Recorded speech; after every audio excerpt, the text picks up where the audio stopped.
This is Sarah Guthrie, granddaughter of Woody Guthrie. As I was walking that ribbon of highway, I saw above me that endless skyway. I saw below me that golden valley. This land was made for you and me. Let's sing it together. This land is your land. This land is my land. From California to the New York Island, from the Redwood Forest to the Gulf Stream waters. This land was made for you and me. Oh, I've roamed and rambled, and I follow my footsteps through the sparkling sands of her diamond deserts, and all around me a voice was sounding. This land was made for you and me. All at once. This land is your land. This land is mine.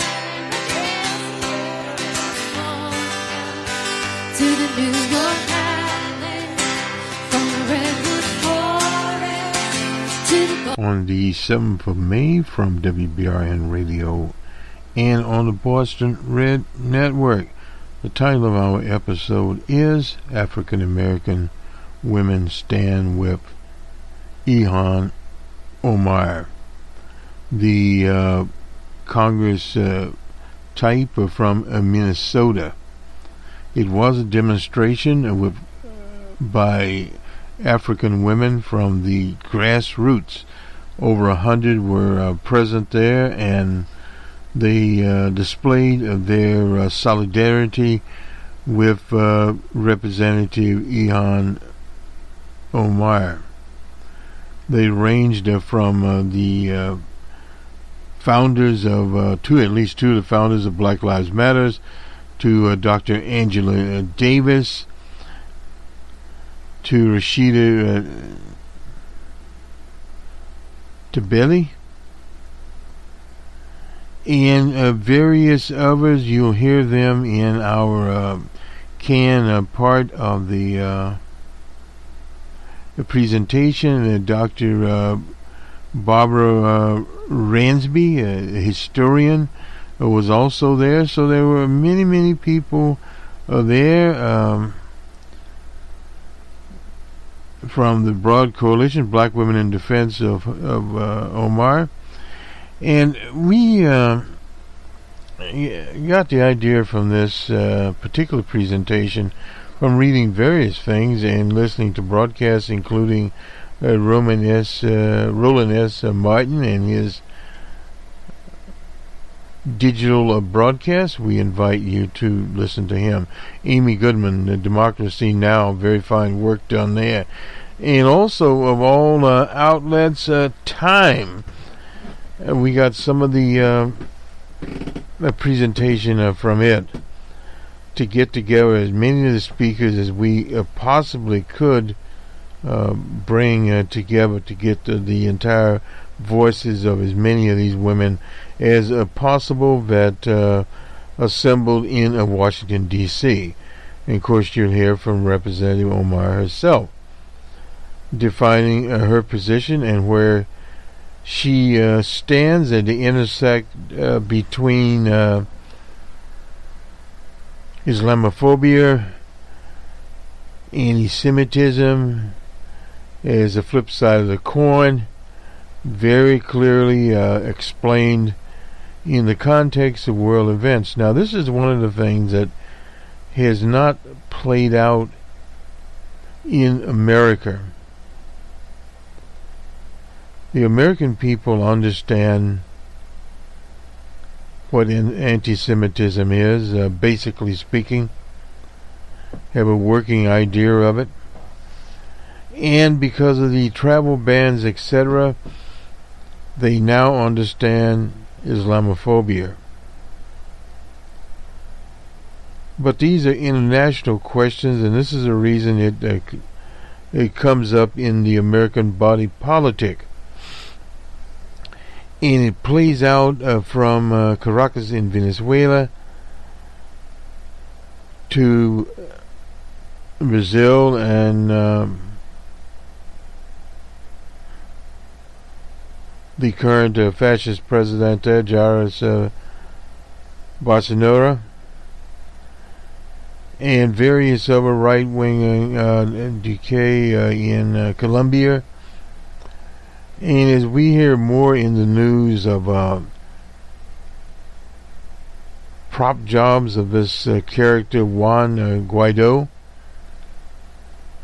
and elements of white supremacy involved there, and the overthrow of the democratic institutions in Venezuela turned on their heads. The claim is, and this is not only a claim of the Trump administration, this is the claim of the corporate media, whether it's the BBC, the Washington Post, you name it, Reuters. The slant is there, and it is a slant that just simply is not holding water. The so-called coup the other day by Guaido had less than 20 people involved in it. An outlaw named Lopez, who fled to the Chilean consulate, embassy, and he evidently was ousted from there, and now he's, the last we heard, is in the Spanish embassy, but is restricted from political activities. And the latest poll, we'll go to the Herald newspaper in Miami, Florida. Guaido's popularity in Venezuela takes a hit. What's next for the opposition? This is by, it looks like Jim Weiss here, on the 6th of May. The dateline, the headline is Caracas, Venezuela. Since he first stood on the stage, that was back in January on the 23rd, announced he was seizing the presidency from Nicolas Maduro Mora. Juan Guaido, 35-year-old head of Congress, had embattled hopes for change, or in bold hopes of change, with the backing of Washington and 50 other countries. Most of these countries are insignificant in the scheme of things, and the admiration of millions. Well, that's just the Herald's opinion there. He made the country believe his slogan, "We are doing well, vamos bien." Bien mean well in Spanish. But last week's failed military uprising and a spat of violence but fruitless demonstrations have someone in the Guaido and the opposition at large have what it takes to oust President Maduro and 20 years of single-party rule, and suddenly the Vamos Vine is becoming hard for some to utter. A poll released, it's in Caracas, by the Magnagelis, found that Guaido's approval rating dropped to 50%, down from 84% in January. Well, that in itself is not a very good poll. Anyway, that's a 34 percentage drop there. He's still more popular than the President Maduro, according to them, whose approval rating is 4%. But the precipitous drop can't be ignored. That is from Ruben Lefez. He is the vice president of Magnavicis. That is the polling agency in Venezuela. The opposition has to be worried because they haven't been able to deliver solutions to the people, he said in the wake of last week's failed military coup. Guaido called for more street demonstrations and a general strike, war-worn tactics for years past. It is craziness to think that if you keep doing the same thing, you will get different results. Well, on the 30th, the watershed for Guaido, the morning is surrounded by a dozen or so armed soldiers. He declared the country was in the final phase, Operation Liberty.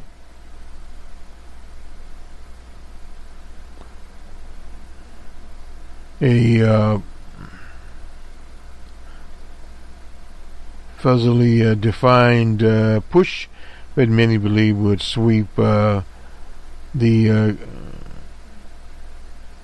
Maduro government out of office. By his side was his political mentor. We talked about him, Leopoldo Lopez, who was sprung from house arrest under the scheme. In retrospect, the image of Guaido with the so-called bridge building beside him, Lopez, considered a political bomb thrower, wasn't a good look, said Jesus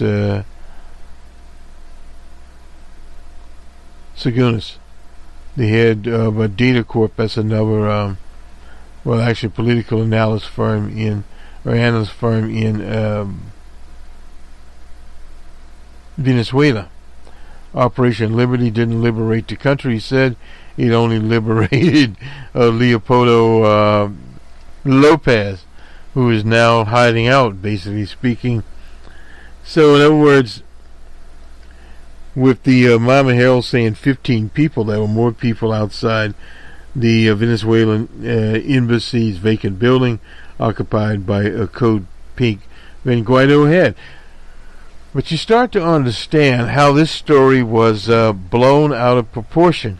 Who would believe a half dozen so-called armed men, and maybe women, that the majority of them were hoodwinked into being there in the first place, and Guaido standing on a vehicle is going to liberate a country, supposedly. It doesn't happen. But the corporate media, the Washington Post, the BBC, Reuters, all of the newspapers, even the AP, had people believe this was a turning point. This was no turning point. And it was supposed to have demonstrations on May Day that fizzled out on them, and general strikes. It's all fizzled out. So what has happened now? Pompeo, the Secretary of State, has hinted at military intervention in Venezuela. There could be military intervention on the week that was. We talked about a military intervention and various scenarios, how it would play out. On the perfect circumstances, American forces would be there for months to years in so-called peacekeeping roles. On the worst case scenarios, there would be 100,000 U.S. troops there or more. The bordering countries of Colombia and Brazil could implode, and it would be a free country war and a long-term situation there in Venezuela and on the borders. The foreign minister of Venezuela was in Moscow, and he informed the world that Russian specialists were in Venezuela. And then the news conference of Sergei Levinov there reaffirmed that. So what you now have is a Russian Federation involved militarily, and by inference Cuba, who was basically forgotten in this situation. But there are medical personnel and other specialists from Cuba that are there, and they claim some Iranians are there. So in other words, you're starting to get a situation very similar to what happened in Syria, but the forces aren't there at this point in time, but they could be there. And the very idea of specialists reinforcing the Venezuelan armed forces and the air defenses, etc., you can just guess that the Venezuelan armed forces are not dummies, that they probably are doing something very similar to what the late President Saddam Hussein, when he decentralized his forces. In other words, they are not in set pattern of bases. They would be dispensed all over the nation, and it's a large nation. It's not a small nation. Over 33 million people, 160,000 people under arms, a militia of 100,000, and they are armed. They're no doubt getting training. So what could happen is you could have a guerrilla force of thousands heading to the bush, being in Caracas, etc., and it would be a very messy situation. And as a cookie cutter pattern, look at what happened in Kabul, or is happening in Kabul. After 20 years, the U.S. has been there. $1 trillion loss. Service people are dying, and yet they only control Kabul. So in other words, these military interventions on the so-called Monroe Doctrine or whatever don't cut the mustard in 2019. It is the old Wilsonian foreign policy. And the Democrats are going along with this, Schumer and the rest of them, Steny Hoyer and all of these people.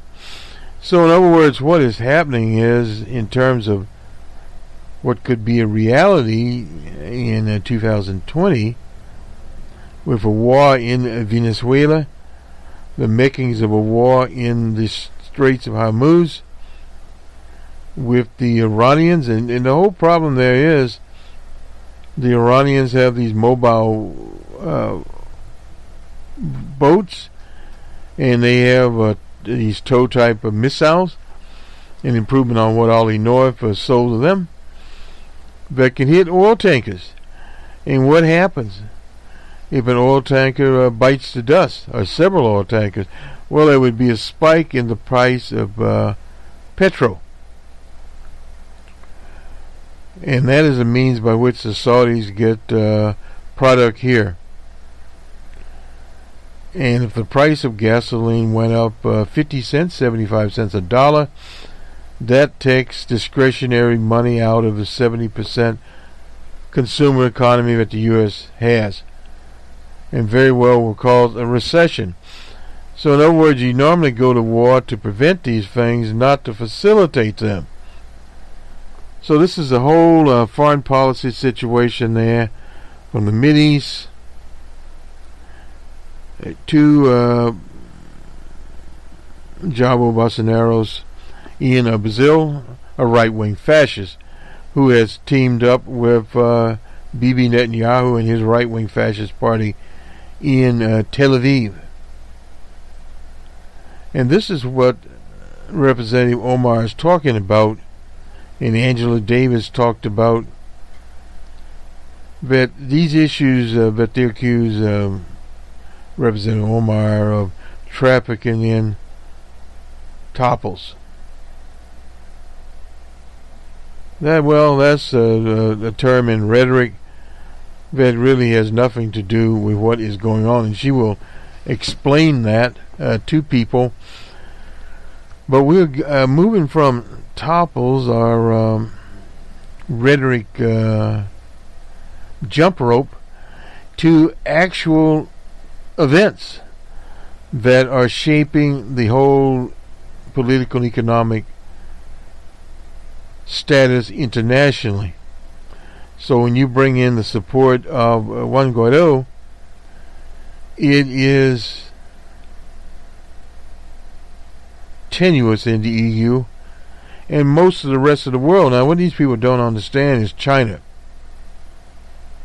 way over 1 billion people. The Russian Federation, many of the majority of the emerging nations across the African continent, Now, taken in terms of human population, the majority of people in the world support President Maduro. That point has to be made. And what this does is it goes from Brazil to Colombia and the narco trafficking there to Tel Aviv and the corrupt administration they have. So the local Zionists have thrown in with DJ Trump. But that doesn't matter. That's a short-term fix for their problem. Their whole problem could be exacerbated with the missiles flying towards Tehran. And once that starts, it's very difficult at that stage of the game to call those missiles back and to stop the Straits of Hormuz from turning into literally a sea of fire. Now that has economic impacts here, a recession here which could cause a global recession. And that is something not easy to remedy because the economy here is on basically eggshells in the first place. So what would the Federal Reserve do? What types of tools that they have? Well, they cut interest rates. But that would not stop a recession. So that's the problem right there. And the political leaders would have to explain what is actually going on with this. They have to move from Representative Omar and Representative Tabella out of Detroit and various other scapegoats that they have in this whole thing of white supremacy. In other words, it would be exposed. And if you want to expose it in the U.S., you expose it in economic terms. Eventually, American people will get around to understanding why they're in a recession, why they are losing an increased number of jobs, why income equality is going up. But instead of doing that, talking about such things as prisoners voting, yes, in New England, in Maine, and in Vermont, prisoners can vote. But they have low prison populations. And if you look at the reality of this, each state would have to change their laws. That'd take a very, very long time. And the federal law. So really that is not a realistic campaign issue. These side issues don't work. But in 2020, if you have a situation where you have Bernie that's denounced intervention in Venezuela, and somebody like Joe Biden that supports it, that flies into the presidential campaign. And it will greatly affect it. They can talk about Russian intervention all they want, but Russian intervention did not lose the 2016 election.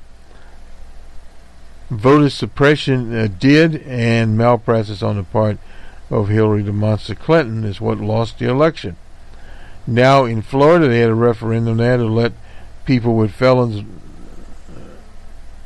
vote, and now the Florida legislature is trying to add on. That was another story coming out of the Miami Herald.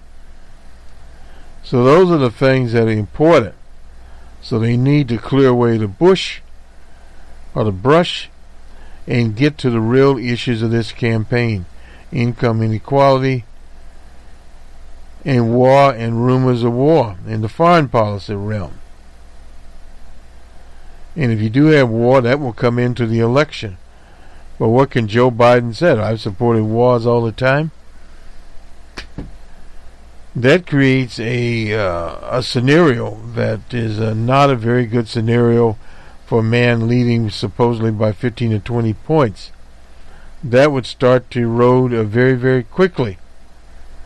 So these are some of the more important takeaways from this, and the action also of grassroots and the defense of Ilhan Omar. And by these 100 or so grassroots, and that's all the way from Ferguson to San Francisco to Portland, Oregon, to Texas, to the Commonwealth in Boston, to Baltimore, and stops beyond.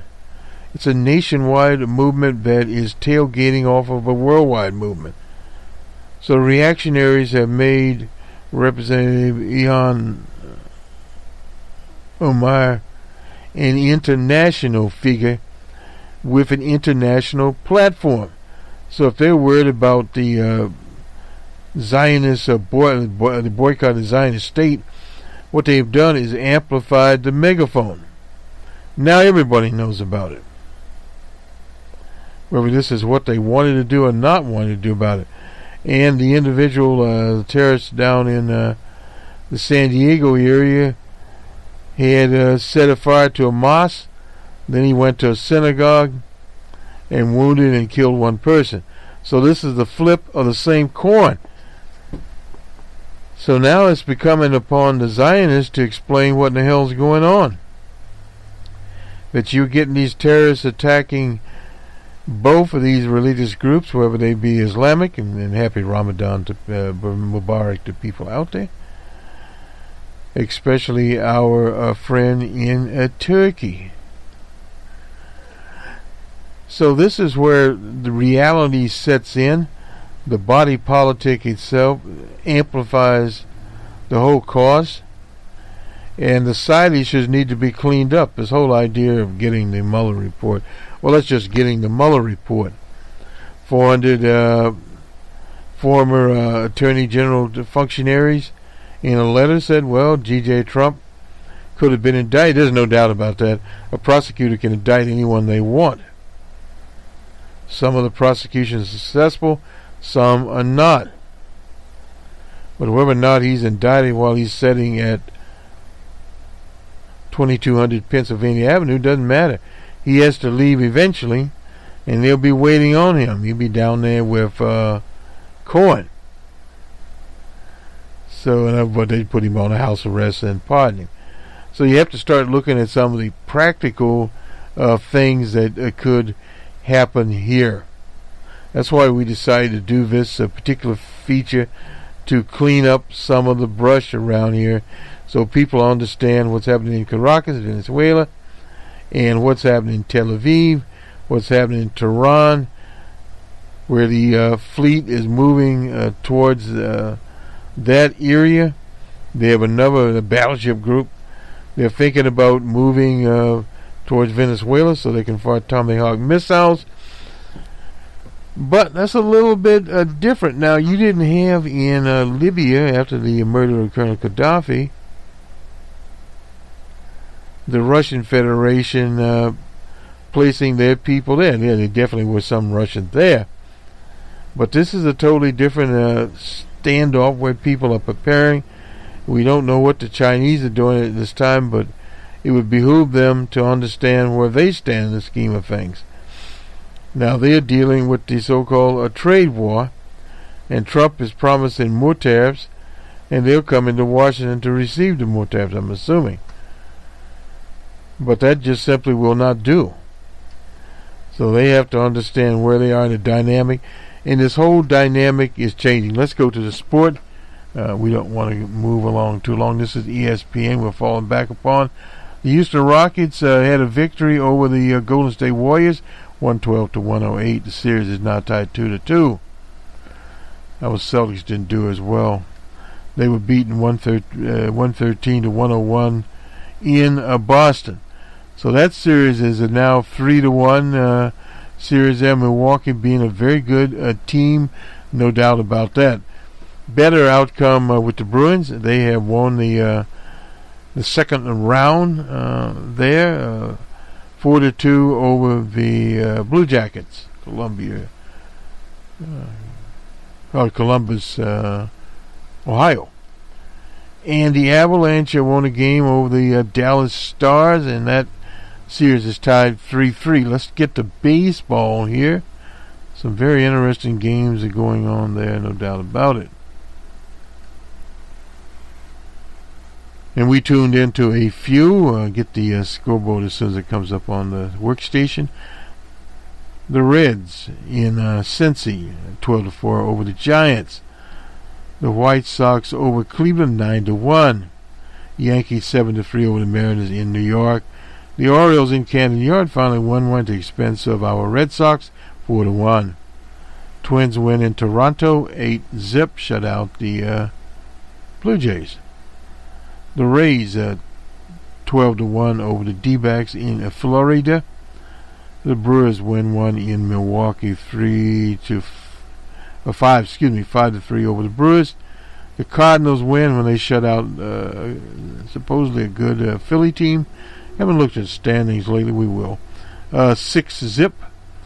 And the Cubbies were defeated by the Florida Marlins, of all people, in Wrigley Field, 6-5. The Astros defeated the Royals in Houston, 6-4. And the Padres shut out the Mets in San Diego. And finally, one of the games we also tuned into was the Dodgers 5-3 over Atlanta. Atlanta had 5 hits and 1 error, and the Dodgers 9 hits, no errors. So that became apparent there. Some of these line scores coming in here. Cardinals had 7 hits, no errors, and the Phillies 5 hits, no errors. And in Milwaukee, the Brewers 11 hits, 1 error, and the Nationals 5 hits and 4 errors. A little bit of slugfest down in Tampa.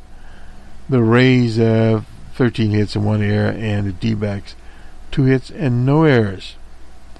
Twins had 12 hits, no errors, and the Blue Jays 3 hits and 2 errors. You usually don't win a game like that. And that is the line score. Our presentation: African women stand by Ilhan Omar. We're working on the title. We'll get it straight on the 7th of May, 2019. Also, we have a numbers man report over the weekend there for everyone to scrutinize on the economy. We covered Berkshire Hathaway's annual meeting in Omaha, Nebraska. Boston Red in the Jerry Pippin broadcast booth. Good day. The hateful messages coming from the White House. We are here because we know that power is with the people. We are here because we know victory is not just possible, victory is ours, and victory is coming. So we are thankful that you decide to join us, because if you don't know, this is a historic occasion. Can you feel it? I don't know if you feel it. Can you feel it? We are an intergenerational group of black women. We are a group of black women across movement, across communities that have decided to converge into D.C., and I gotta tell y'all, they still coming. So we are going to hear from our speakers very soon, and we're also going to ask that during this entire experience, we want to embody love as black women. We want to embody love. We want to embody power. And we want to tell the world just how strong enough we are when we bound together. Can we do that? It is my pleasure, family, to invite our first group of speakers. Barbara Ramsby and our comrade Misty with the Movement for Black Lives, who is going to ground us in why we chose to be here today. Hey y'all. I said hey y'all. How you doing? I feel so grateful to be here with y'all today. What was that? You excited? Okay. My name is Misky, and I have the pleasure of just grounding us in a little of how we came to be here. Y'all think we ended up here by accident? No? Is it an accident that black women said it's time to stand up for black women? No? No, it's not. This is not the first time Ilhan or black women have faced white supremacist violence, right? This is not the first time that our lives have been under threat. The first time I heard Ilhan's name and tried to find out more about her and heard her story is because in Minneapolis at a precinct caucus, while she was trying to change the process of how black folks get elected in Minnesota, she was attacked, right? And she survived through that because her people came together for her, just like we're doing right now, right? I am grateful that in Minneapolis and in DC and across this country and across this world, folks are coming together for the safety and the lives of black women. I want to ground us in that legacy. Leading up to this day, I've been looking really fondly at a particular picture. And you'll see it if you follow the Movement for Black Lives on Twitter and Instagram. It's shared there. And it's this picture of Somali women in 1972 protesting the imprisonment of Angela Davis. Right? In 1972, Somali women said, no, we know this is wrong and we are going to gather here so you see our strength and see that we stand here for Angela Davis. Because black women stand for black women. Right? And so that is the legacy in which we continue today. So thank you for being a part of that legacy. Thank you for being here today, and please enjoy this time with us. Ashe.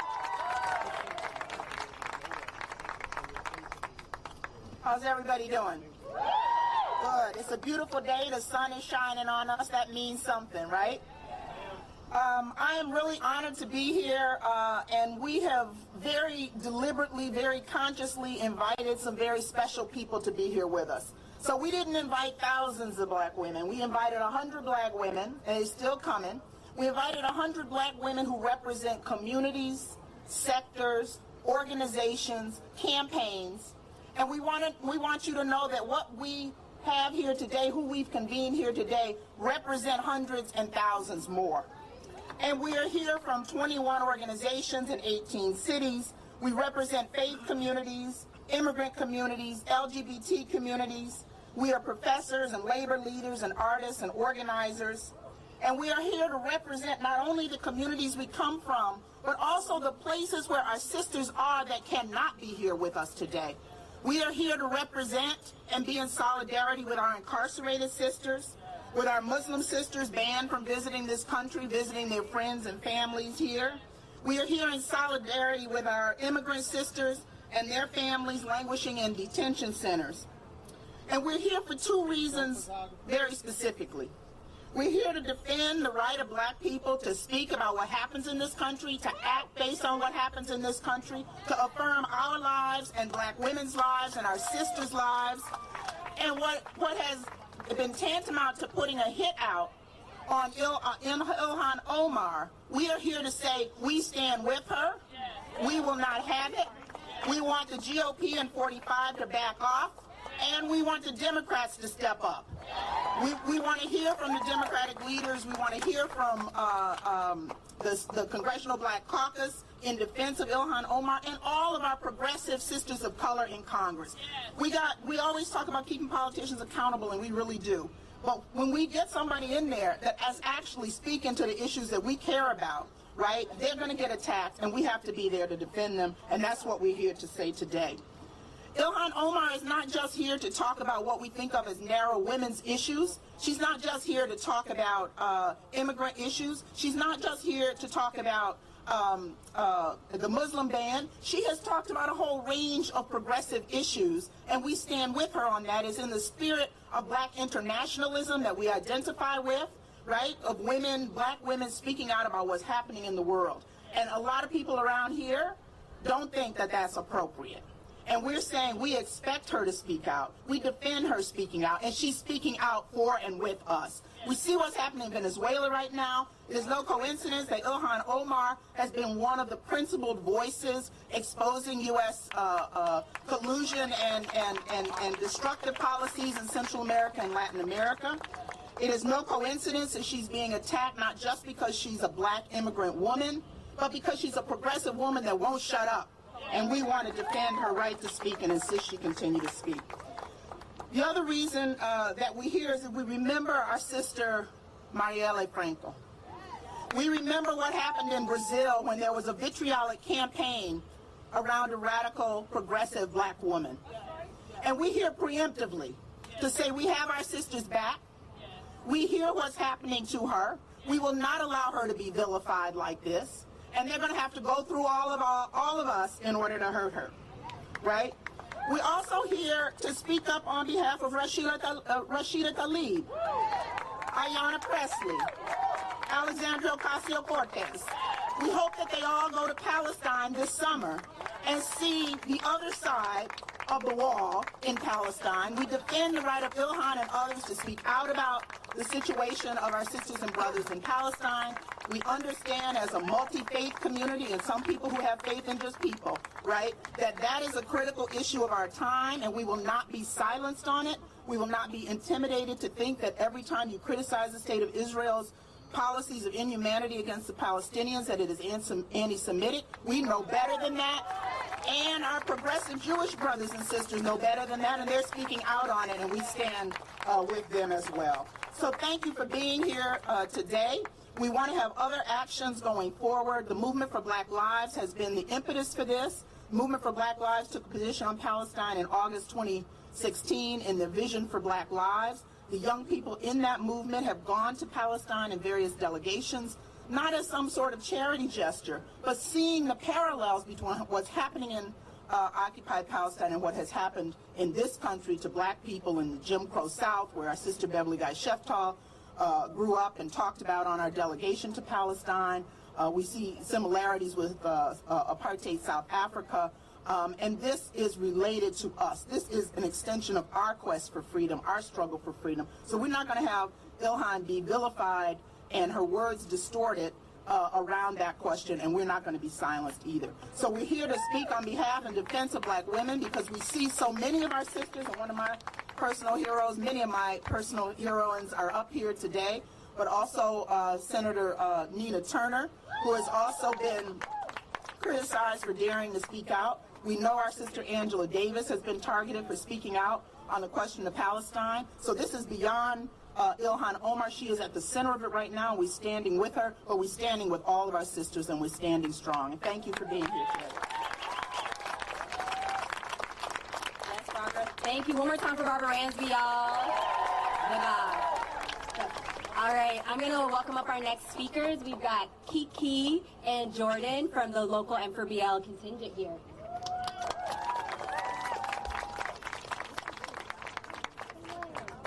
Hello, everyone. So, we're from the Movement for Black Lives DC Coalition. And we want to welcome you here, but of course we're going to have to welcome you in our style, right? So y'all, we're going to do call and response again, all right? So call and response. Call and response. Call and response. Call and response. Just like that, okay? All right.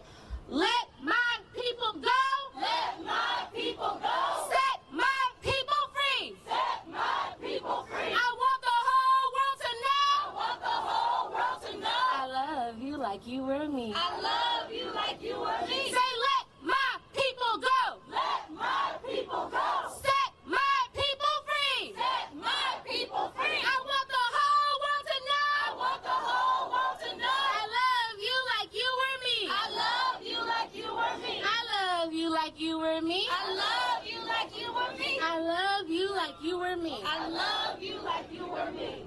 Thank you. Clap it up for yourself.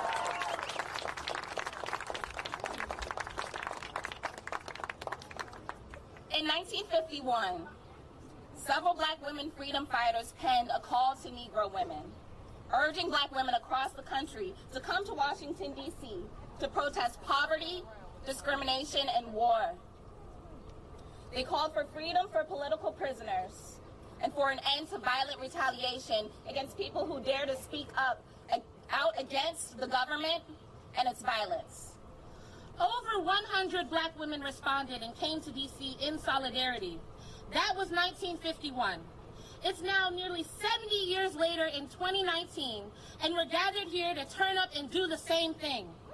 We're all a part of a long legacy of black folk rising up in bravery, love, and righteous anger, and commitment to freedom for all oppressed people around the world. Thank you to everyone within the Movement for Black Lives for coming together and organizing this day. Organizations like Black Lives Matter, BYP 100, Body, and so much more. And thank you to all of today's speakers. We have immense gratitude and feel honored to have Professor Angela Davis speak with us today to share her wisdom. And a deep, deep thank you to Congresswoman Ilhan Omar, whose leadership and commitment shows us that together we can rise up against discrimination, abuse, and threats that come our way and achieve liberation for us all. Black, trans, and cis women, non-gender confirming folks, LGBTQIA people, Muslim people, Jewish people, immigrants, poor people, incarcerated people, indigenous people, and more are often attacked and dehumanized in this country. We know struggle, and we know what it feels like to be retaliated against and stifled when advocating for ourselves and for those around us. We know what it feels like to be beaten, bruised, and disappeared for doing nothing but telling the truth. And let's say something, y'all. Congresswoman Ilhan Omar has been telling the damn truth. Palestinian people are suffering. People are being surveilled, brutalized, and killed by the state of Israel. Police in Israel have even done trainings with cops in D.C. where they trade tactics with one another that are used to oppress people in their respective areas. There are a lot of connections between Palestinian people and black people in D.C.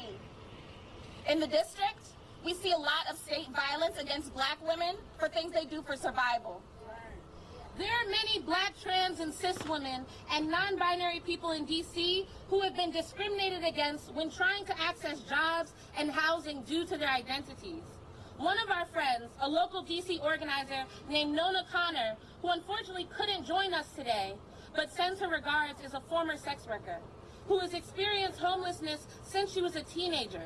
She grew up in D.C. in an abusive home and ran away when she was 15 to try and find a place that would accept her for who she is. She's been thrown in jail for doing sex work and things she had to do to survive to keep from going hungry. People like Nona know police violence firsthand. Being misgendered, attacked, threatened, sexually assaulted by cops. It's common for many trans women of color, for our sisters and our friends. So we spend our days advocating for safety for trans people, for people in the sex trades, and for abuse and harassment survivors. We do this because it is central to our survival. It is our duty. It is our duty to look out for one another, to protect and to support one another. Representative Ilhan Omar has made it her duty to be in solidarity with Palestinian struggles. We must make it our duty to support her in the face of racist, Islamophobic violence and retaliation. Black women like Representative Ilhan Omar reminds us how important it is to increase our solidarity with oppressed people, both near and far, in our hoods and across the globe. And in our hoods in D.C., the local movement for Black Lives has been busy at work. Yes. Organizers have been pushing for investment in the Neighborhood Engagement Achieves Results Act, or the NEAR Act, which would invest in public health strategies to reduce violence and also reduce incarceration.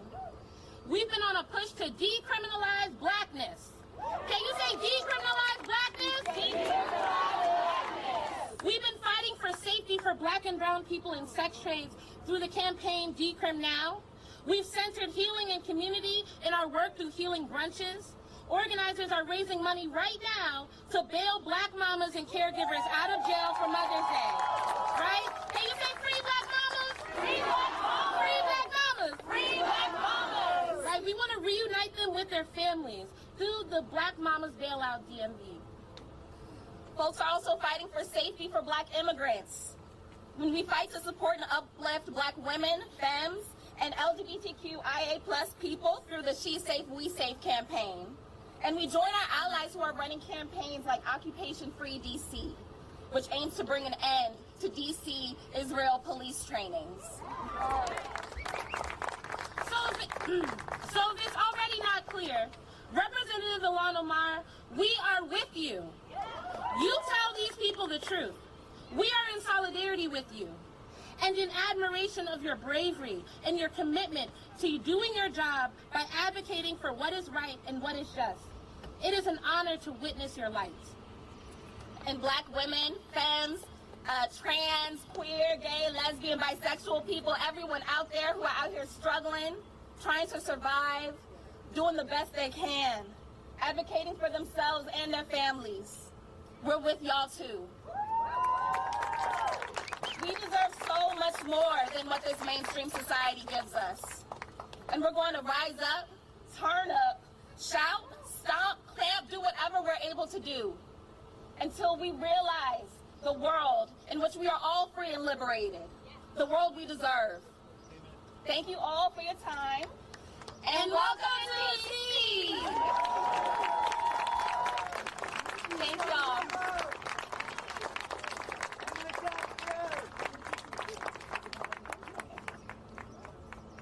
Great rising, Black people. Great rising, Black people. I am Savannah Brown. I'm here of Black Women's Blueprints, the Majority, and the March for Black Women. Today, I am reminded of my ancestors' rage. I am reminded of their labor and their words and their wisdom and their fight. I am lifted by their spirits, by their warrior marks, and continued struggle that we live out in that legacy today. We are here because we cannot rest. We are here because we cannot be silent. In the words of the late great feminist poet, Mother Audre Lorde, I am your sister. All of our children are prey. And this is why we cannot be silent. Because our silence will come to testify against us out of the mouths of our children. This is why we cannot be silent. This moment reminds us of the ways that Black women are targeted just for their very survival. We remember the vilification of the Black Lives Matter movement. We remember the vilification of the Black Youth Project. We remember the hacking and hijacking of the founding of Black Lives Matter from three Black queer women. We remember the criminalization of local organizers lost voices on the grounds of Ferguson, Missouri. We remember the murder of an organizer, of thousands of hundreds of organizers from Ferguson. We remember the exile of Trinidad-born feminist journalist and Black liberation activist Claudia Jones. We remember the social death imposed on Black women. We remember the attempted assassination of character and framing of Angela Davis. We remember the individual and societal perpetuation of degrade and shame manufactured against Anita Hill, who spoke against sexual harassment. We remember the framing and hospital torture of imprisonment and policing encircling Assata Shakur. We remember the forced exile of Assata Shakur, the encircling infiltration and bombing of MOVE, a Black liberation organization in Philly. We remember the murder of Sandra Bland, of Aiyana Jones. We remember the history taught us to do this work is to live under all forms of threat, the deadly threat of white supremacy, the insidious threats that come from within. And we are attempting to survive today, even now, xenophobia, white supremacy, white supremacist tactics, Islamophobia, misogyny, patriarchy, and sexism. Our very lives and our humanity are perpetually under attack and under threat in this nation. It is this very land that we are trying to survive. It is the very water in Flint, Michigan that we are trying to survive. And we are scrutinized and crucified for the way that we speak against how we move in this world is even under attack.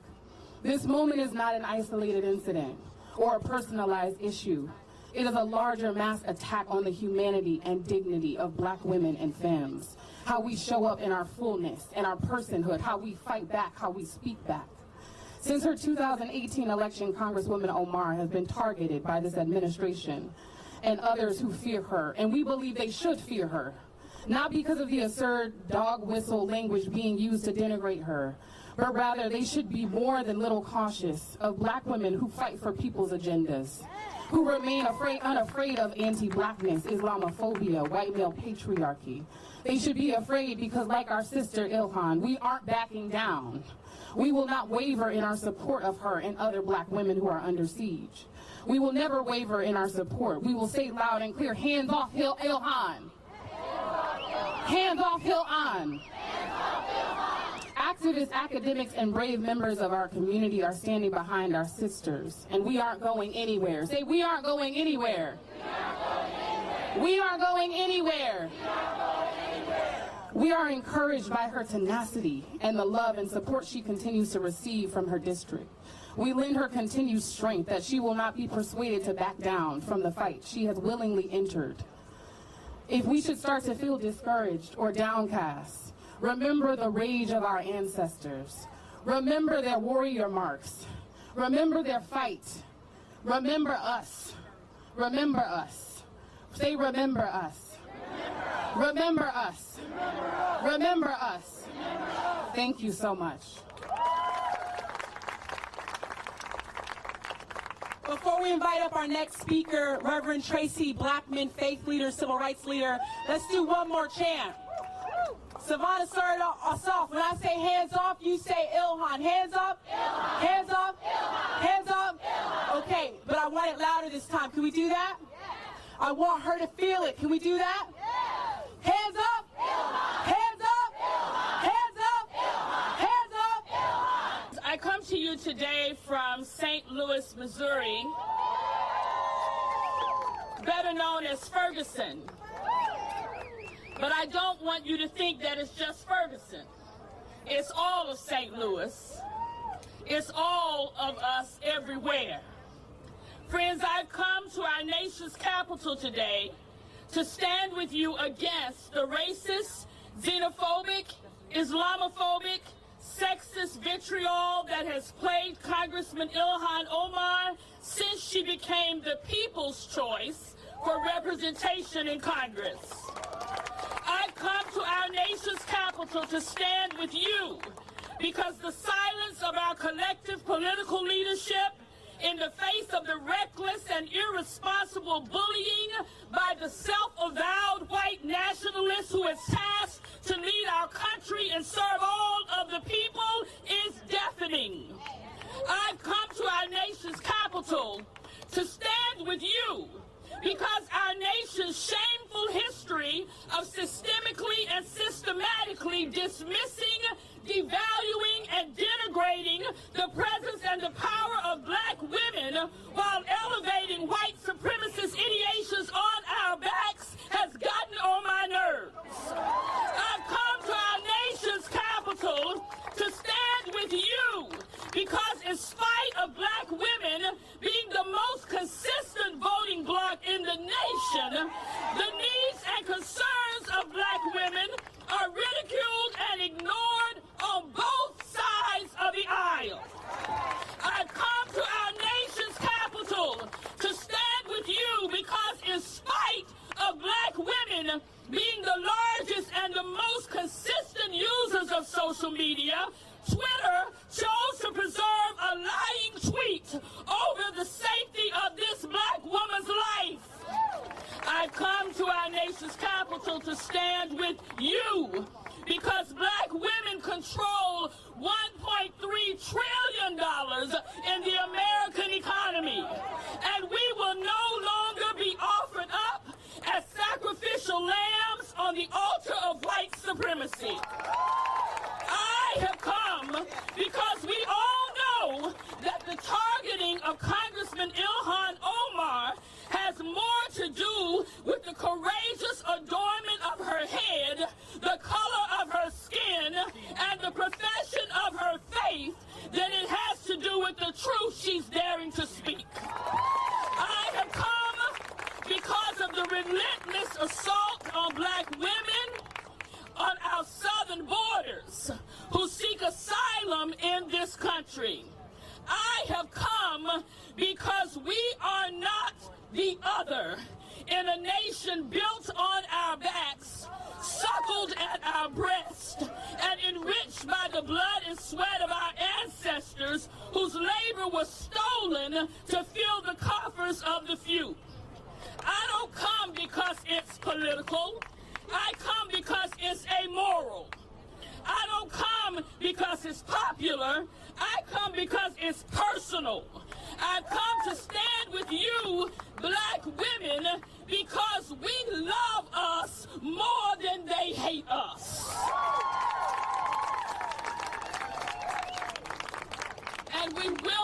let them kill us. We will not let them silence us.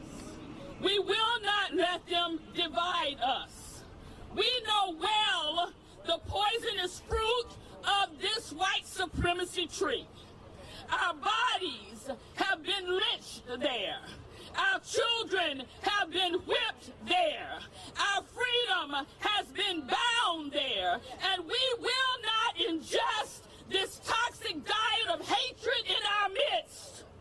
We know well that both anti-Semitism and Islamophobia sprout from the same tree. Both sexism and homophobia sprout from the same tree. Both racism and classism sprout from the same tree. Both religious intolerance and white supremacist idolatry sprout from the same tree. And we clearly see who's watering its roots. And yet, we come. I come. Because when black women decide to do something, we know we can cut that sucker down.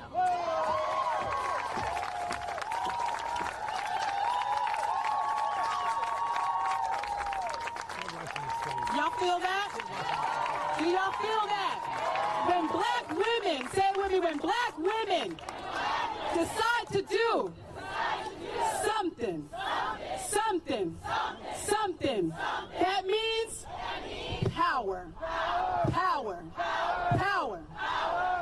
All right.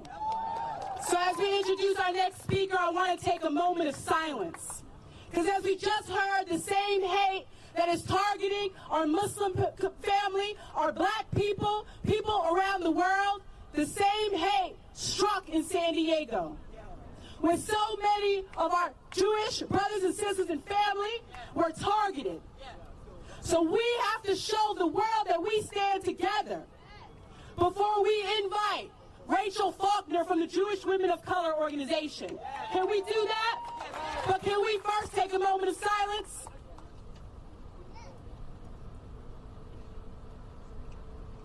Thank you. Rachel? Thank you. My name is Rachel Faulkner. I am black and I am Jewish. And with every breath I breathe and every step I take, white supremacy is afraid. And I stand in defense of Ilhan because it is that same white supremacy that is afraid of me as a black and Jewish woman, that is afraid of her as a black and Muslim woman. And if we did not know, it is that same white supremacy that entered a synagogue on Saturday, the last day of Passover.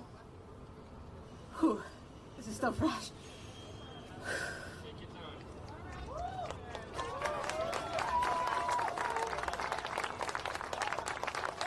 Thank you. And shot a rabbi while he gave his Shabbat sermon, killing one of his worshipers. And in this case, it is that same exact white supremacist that set fire to a mosque just a month prior. And if we did not know, it is that same white supremacy that killed 50 Muslims in New Zealand last month as they prayed in their mosques. And if we did not know, it is that same white supremacy that killed that caused 3 historically black churches to burn to the ground in Louisiana.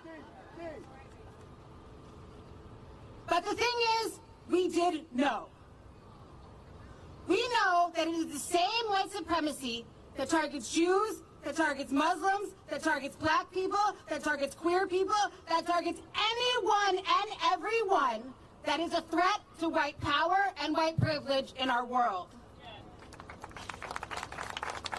And that is why white supremacy is afraid of me and is afraid of Ilhan. And that is why white supremacy thrives when wedges are formed between us and between Jews and between Muslims and between all marginalized faith backgrounds.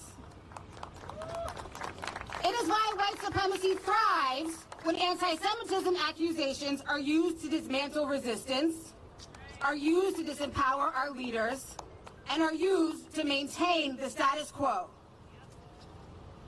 But we are here today, and I hope white supremacy is shaking in its boots. Because we are strong in coalition, we are unbreakable in coalition, and we will no longer let white supremacy dismantle our solidarity.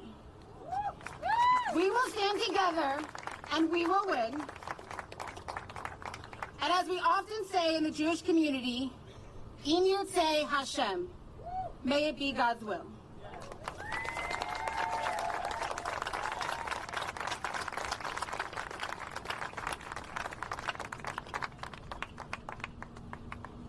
We know that the attacks that we see happening to Congressman Ilhan Omar is happening to Muslim black women across the country. And so it is a great honor to have somebody that is a state representative out of Philadelphia to come and speak with us about why it is important to stand in solidarity, but why the solidarity is not just at the national level, but has to be from city to city, from region to region, from state to state. Please join me in welcoming Honorable Motiva. Good afternoon, everyone. I stand with Ilhan. I stand with Ilhan. My name is Movita Johnson Harrell. I am the first hijabi elected to the Pennsylvania State Legislature. In being elected to the Pennsylvania State Legislature, I actually experienced some of the same hate and bigotry and Islamophobia that Ilhan has experienced here in the Capitol on my first day of inauguration. Before I was actually sworn in to the State House, a Republican state representative did an invocation in the House that was latent with bigotry, Islamophobia, and racism, and we will not tolerate it.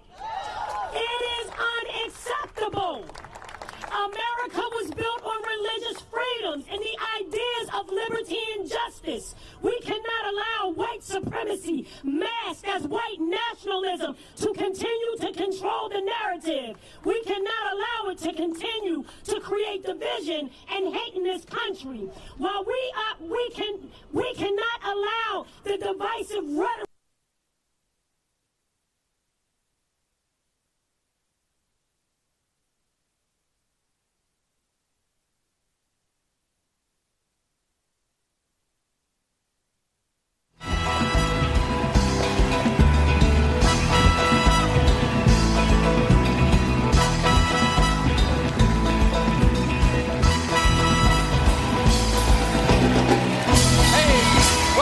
Everybody. Folks, my next guest made history this year as one of the first 2 Muslim American women elected to Congress and the very first woman of color to represent the great state of Minnesota. Please welcome Congresswoman Ilhan Omar. Well, I believe I know you very well. And I think you know me very well. And I think I can do everything on you, yeah. Welcome to the show. Thank you for having me. Nice to meet you. Yes. Nice to meet you. I think we booked you a long time ago to be on the show. We've had this conversation for a long time. It's really hard maybe right to when get you first to got New York. into Congress. Yeah, hard to get up here from New York. It's really hard. Yeah. They got trains now. You Yeah. love it. And a lot has happened since you took office. Right. Okay, a lot of talk about you. Yes. In the news, in right-wing media, among the Democrats. You've become. I stand with Ilhan. I stand with Ilhan. My name is Movita Johnson Harrell. I am the first hijabi elected to the Pennsylvania State Legislature. In being elected to the Pennsylvania State Legislature, I actually experienced some of the same hate and bigotry and Islamophobia that Ilhan has experienced here in the Capitol on my first day of inauguration.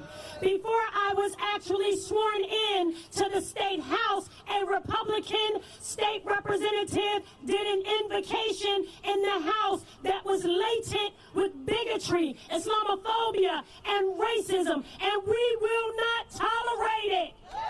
It is unacceptable. America was built on religious freedoms and the ideas of liberty and justice. We cannot allow white supremacy, masked as white nationalism, to continue to control the narrative. We cannot allow it to continue to create division and hate in this country. While we cannot allow the divisive rhetoric. See, black women, that you believe black women and honor us for the role that we have played as healers and preservers of this democracy and this nation. We defend Ilhan because we contest the conflation of legitimate, impassioned critique of Israel with anti-Semitism and the fabrication of a notion that when the left calls for justice in Palestine, when the left supports BDS, then it has become the anti-Semitic left. This indicates a failure to take anti-Semitism seriously. If you want to effectively challenge anti-Semitism, then you must recognize the intersections and interrelations of anti-Semitism and Islamophobia. And of course, the recent attacks on synagogues and mosques are evidence of this convergence. I'd like to thank Jewish Voice for Peace, and If Not Now, for continually reminding us of this connection. And finally, as black women in defense of Ilhan Omar, we invite all who believe in freedom and justice and peace to join us. So a sister of mine on TV said, the thing that upsets the occupant of the White House, his goons in the Republican Party, many of our colleagues in the Democratic Party,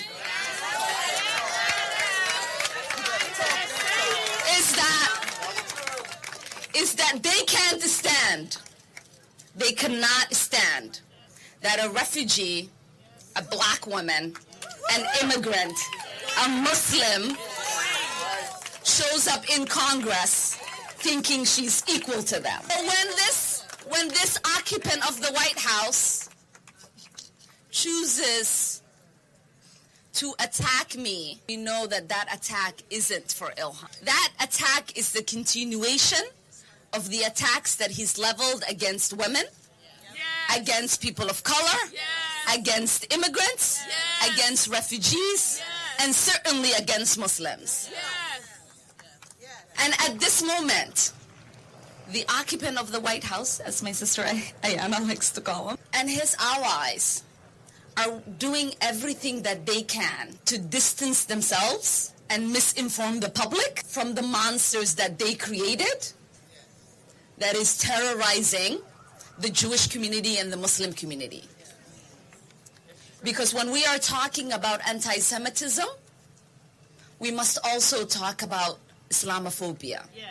It's two sides of the same coin of bigotry. When they shove that to us and say we're the party of hate, we're the party of love, we're the party of compassion, we're the party of inclusiveness.